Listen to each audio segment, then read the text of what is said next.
Good evening, and thank you so much for giving me your attention. Tonight I want to share with you some thoughts about the state of play in influencer tracking and profiling, together with an outlook on where we might be headed based on recent political events as well as developments in the industry. It is a known fact that the curse, "May you live in interesting times," has no equivalent expression in Chinese. And so the fact that this is known in English as the Chinese curse may well be regarded as an early version of the fake news phenomenon. And yet, we are certainly living in very interesting times as we are experiencing the repercussions and consequences of last year's surprising political events in the United Kingdom and in the United States. A few months ago, I did not expect to talk to you about a snap election in the UK.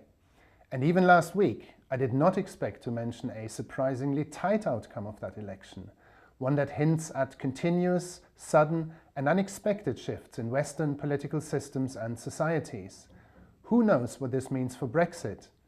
And who knows what will happen next with Donald Trump, this most unorthodox US president? These two events in 2016, the UK referendum in June and the US presidential elections in November, are now widely seen as related. They were both highly polarized political campaigns, pitching very emotional positions from the conservative right against more fact-based, seemingly rational positions from the liberal left. Both results were thus seen as a rejection of the status quo, of established institutions, of the political system in general. Both raised questions around micro-targeted political marketing, especially on Facebook. In fact, there is a school of thought that argues Facebook swayed the outcome of both events through serving highly specific adverts to highly specific groups. And this was used much more prolifically by the Brexit and Trump campaigns than by their opponents, which is said to have revolutionized political campaigning. In both cases, we saw very strong echo chamber effects play out, where people only listened to what confirmed their existing beliefs, whilst blocking out any dissenting voice. And then within those filter bubbles, positions became ever more entrenched. Both results surprised the experts, the pollsters, even the betting companies who were offering much better odds on the UK staying in Europe and on Hillary Clinton becoming the first female US president. And then, of course, both campaigns were affected by this proliferation of what we now call fake news, the deliberate publishing of political propaganda, of disinformation, and of completely made-up stories, masquerading as real news, which is often shared, liked, and disseminated through social media channels, and thus amplifying their reach and effect. Many experts from different fields have offered explanations as to how these outcomes were possible. Commentators speak of the asymmetric warfare between emotional and rational arguments in the United States, where we now have the social media movement of the alt-right. There are now also alt-facts, where positions and opinions that used to be based on consensual facts are now being challenged as biased products of a privileged establishment. To really understand what's happening here, we need to look beyond media and politics and towards the way in which we humans tick. Psychology and neurosciences provide some helpful guidance here.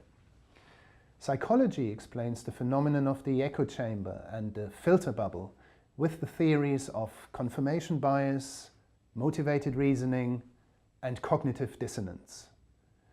In essence, they all describe a similar process, whereby we seek and believe information that aligns with our own, and we reject information that contradicts our views. Now, the neuroscience position goes further and claims that these behaviors are actually hardwired in our DNA and in our brains. And it argues with evolutionary biology that a tribal instinct and fear of what's different used to be necessary for prehistoric humans. Our neural circuits were wired for survival, and these instincts operate faster than the speed of thought. But we are not living in prehistoric times anymore, and in our modern, fast-paced, artificial social media world, these instincts, as we've seen, are open to manipulation.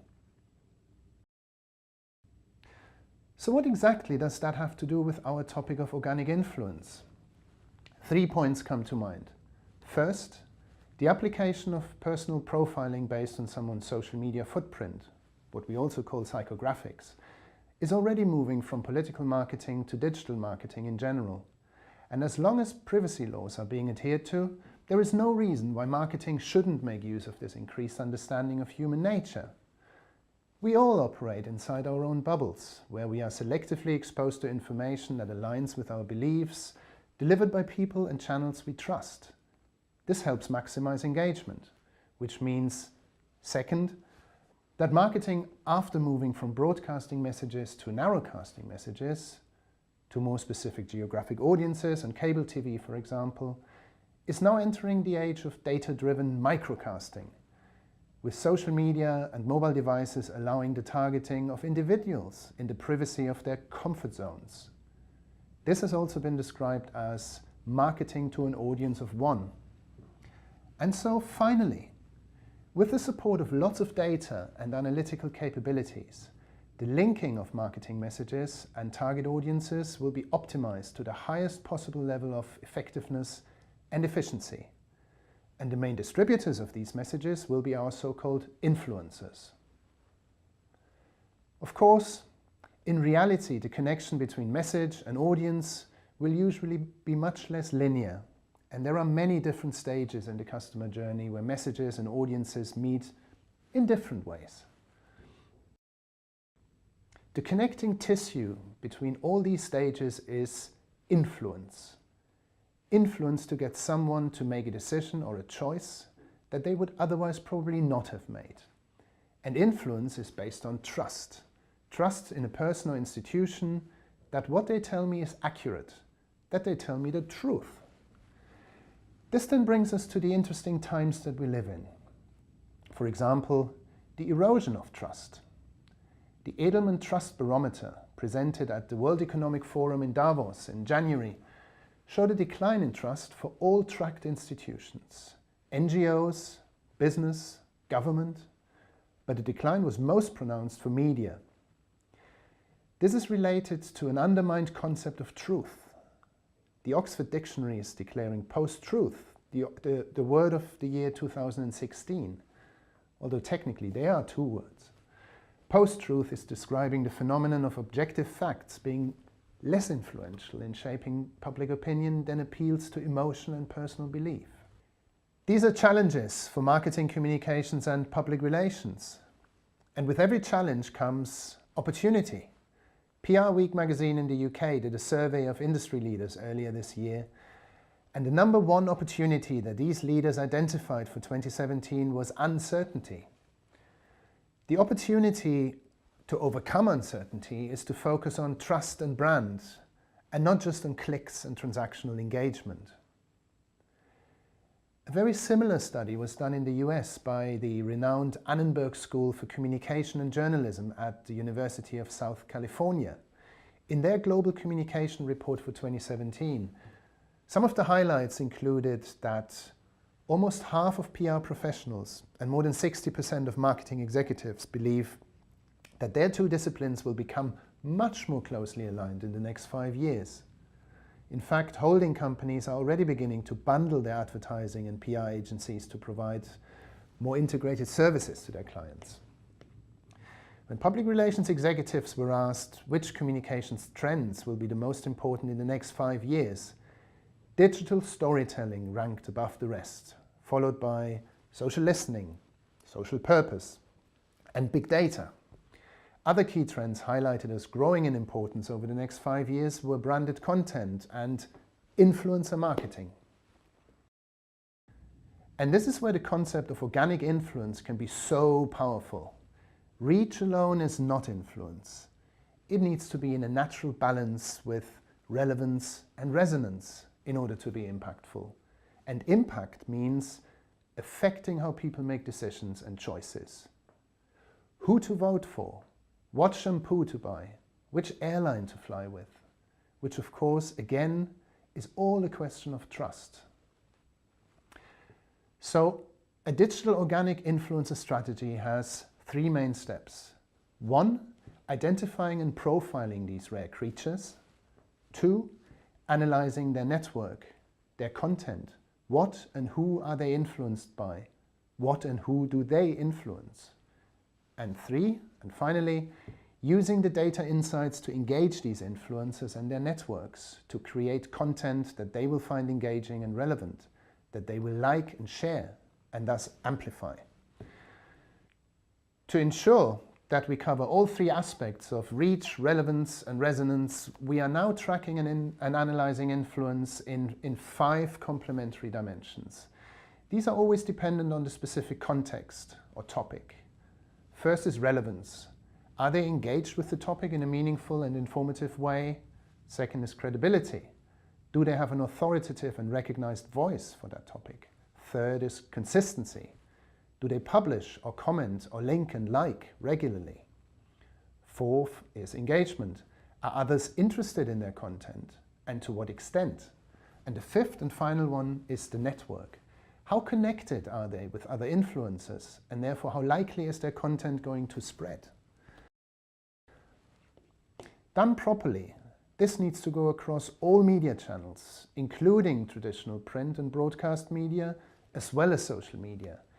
It needs to cover the areas of traditional media influencers, such as journalists, of key opinion leaders, known experts in their field, and then of course, micro or organic influencers in one integrated workflow and view. And it needs to go across textual, visual, and audiovisual content. Only then can we establish somebody's full influencer potential. Of course, we can already learn a lot from deep dive analysis of Facebook and Twitter alone. But truly game-changing approaches will not be limited to one platform. They will look holistically at all channels and all content an influencer generates as well as consumes. Software tools are indispensable in doing this. The volumes of content and data could not be managed otherwise.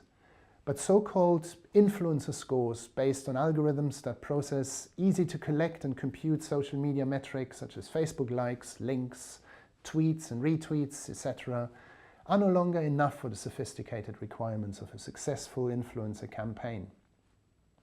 Now, this will require a hybrid human-machine approach, using as much technology and software as possible and as much human expertise as necessary to yield optimum results.